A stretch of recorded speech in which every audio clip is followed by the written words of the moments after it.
बड़ी खबर है, चुनाव आयोग ने राहुल गांधी को बुलाया है। दरअसल चुनाव आयोग ने राहुल गांधी को आरोपों पर चर्चा के लिए बुलाया। आपको याद होगा, महाराष्ट्र चुनाव को लेकर राहुल गांधी ने कई तरह के आरोप लगाए थे। धांधली का भी बड़ा आरोप लगाया था। ऐसे में इस पर चर्चा की जाएगी और इसी चर्चा को लेकर राहुल गांधी को बुलाया है। तो ये महत्वपूर्ण जानकारी है इस वक्त की। राहुल गांधी ने कई तरह के आरोप लगाए थे महाराष्ट्र विधानसभा चुनाव के दौरान। अब राहुल गांधी को बुलाया है और ऐसे में चर्चा होगी। चलिए ज्यादा जानकारी लेंगे। दिल्ली न्यूज एडिटर अदिति नागर हमारे साथ लाइव जुड़ गई है। अदिति, आपके पास क्या जानकारी है? क्योंकि महाराष्ट्र चुनाव की बात करें तो राहुल गांधी ने कई तरह के आरोप लगाए थे। उन आरोपों के बाद अब राहुल गांधी को चुनाव आयोग ने बुलाया है। ऐसे में इस पूरे मसले को समझना चाहेंगे अदिति। 24 जून 2025 को इलेक्शन कमीशन ने एक ईमेल किया राहुल गांधी को और एक पत्र उनके आवास पर भेजा। और उस पत्र में था कि आपने लगातार महाराष्ट्र चुनाव में जो गड़बड़ियों का जिक्र किया है उस पर वो विस्तार से बातचीत कर सकते हैं। अगर आप एक औपचारिक बैठक बुलाएं, समय दोनों के, इलेक्शन कमीशन और आपके खुद में जो समय के हिसाब से, तो उस पर चर्चा की जा सकती है। लेकिन उसके बाद राहुल गांधी का उस पर कोई जवाब अभी तक नहीं आया। अब आपको बता दें कि राहुल गांधी दरअसल लगातार चुनाव आयोग की गड़बड़ियों, खास तौर पे महाराष्ट्र चुनाव में क्या क्या चीजें आपको खास तौर पे बताते जो मांगे हैं, ये आयोग ने भी स्पष्ट किया है कि राहुल गांधी अगर आधिकारिक रूप से चाहें तो एक बैठक हो सकती है और उस बैठक में इलेक्शन कमीशन पारदर्शी तरीके से महाराष्ट्र चुनाव में हुए जो चुनाव हैं, वोटिंग परसेंटेज को लेकर, जिसको लेकर राहुल गांधी सवाल उठाते आए हैं, वोटिंग परसेंटेज, इसके साथ साथ जो चुनावी सूची है, उन तमाम चीजों को लेकर जो सवाल उठाते आए हैं उस पर बातचीत कर सकते हैं। लेकिन अभी तक 24 जून के ईमेल और पत्र का राहुल गांधी ने जवाब नहीं दिया है। दूसरी बड़ी बात है कि अब राहुल गांधी की मांगे अभी तक क्या क्या रही हैं। सबसे पहले तो मैच फिक्सिंग का जिक्र हमेशा आया है। बिहार चुनाव से पहले भी राहुल गांधी ये बयान कर चुके हैं कि मैच फिक्सिंग है, आगे भी होगी। दूसरी सबसे बड़ी बात है वोटर लिस्ट को लेकर गड़बड़ियों का जो जिक्र राहुल गांधी बार बार करते हैं। तो आपको बता दूं कि वोटर लिस्ट में अचानक वृद्धि की बात राहुल गांधी करते हैं और एक खास तौर पर नागपुर के साउथ वेस्ट का एक मसला है और उसके लिए राहुल गांधी ने ये कहा कि 5 महीनों में मतदाता की सूची 8 से 9% बढ़ गई। ये कैसे है? क्योंकि लोकसभा चुनाव में जो मतदाता की सूची थी वो विधानसभा चुनाव में सडनली 8 से 10% बढ़ा दी गई, यानी कि सडनली वोटर्स को ऐड किया गया। इसको लेकर एक बड़े सवाल थे। साथ में ये कहा कि वोटर चोरी का मामला है। फिर ये भी कहा कि डिजिटल और मशीनरी का जो रीडेबल जो वोट रोल है, उसके साथ साथ जो पोलिंग बूथ का सीसीटीवी वीडियो है वो सार्वजनिक करने की जरूरत है।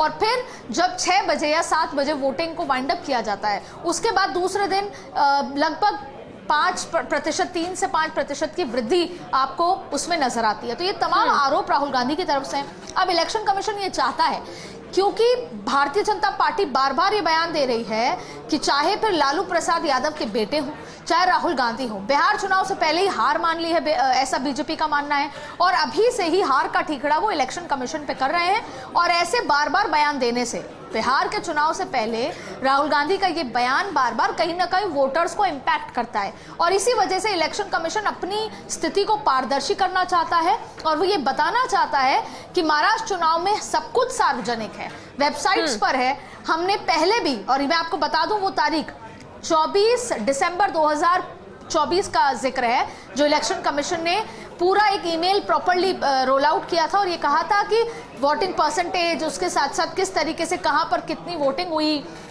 और ये तमाम बातों का जिक्र पहले वो कर चुके हैं। लेकिन इसके बाद भी राहुल गांधी लगातार मैच फिक्सिंग को लेकर और वोटिंग टर्नआउट को लेकर सवाल उठा रहे हैं और ऐसे में अगर राहुल गांधी रिक्वेस्ट करते हैं इलेक्शन कमीशन से तो एक औपचारिक बैठक कर सकते हैं और बैठक में पारदर्शी तरीके से इलेक्शन कमीशन अपना महाराष्ट्र में हुए चुनाव का स्टैंड क्लियर करना चाहता है। अब इंतजार है इलेक्शन कमीशन को राहुल गांधी के उस ईमेल का या उस चिट्ठी के रिप्लाई का।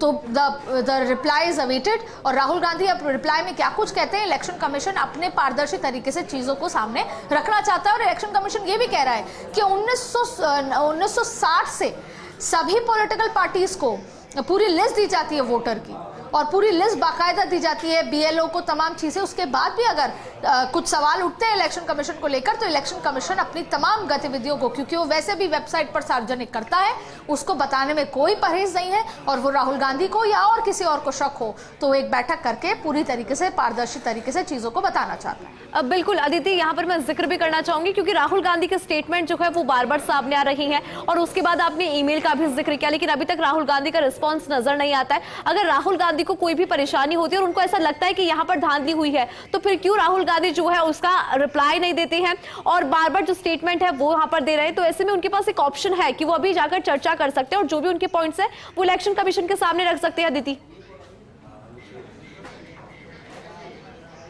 बिल्कुल, और यही वजह है कि राहुल गांधी जो प्रेस कॉन्फ्रेंस करके कह रहे हैं, अब इलेक्शन कमीशन ने स्टैंड रखा है, उनको आमंत्रित किया है कि आपके जो भी कंफ्यूजन है या आपके जो भी आरोप हैं या जो भी कंफ्यूजन है वो आप इलेक्शन कमीशन के साथ एक बैठक करके कर सकते हैं। तो अब सवाल ये उठता है कि क्या राहुल गांधी जो आरोप प्रेस कॉन्फ्रेंस के माध्यम से लगा रहे हैं वो सारे आरोप एक बंद कमरे में इलेक्शन कमीशन से पूछेंगे?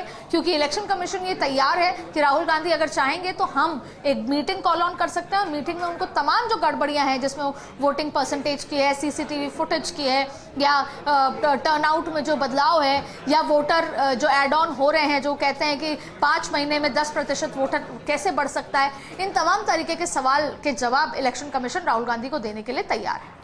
ठीक है अदिति, बहुत शुक्रिया इस पूरी खबर पर विस्तार से जानकारी देने के लिए कि किस तरह से यहाँ पर राहुल गांधी को बुलाया गया है चर्चा के लिए। अब देखना होगा कि राहुल गांधी का यहाँ पर अगला कदम क्या रहेगा। चलिए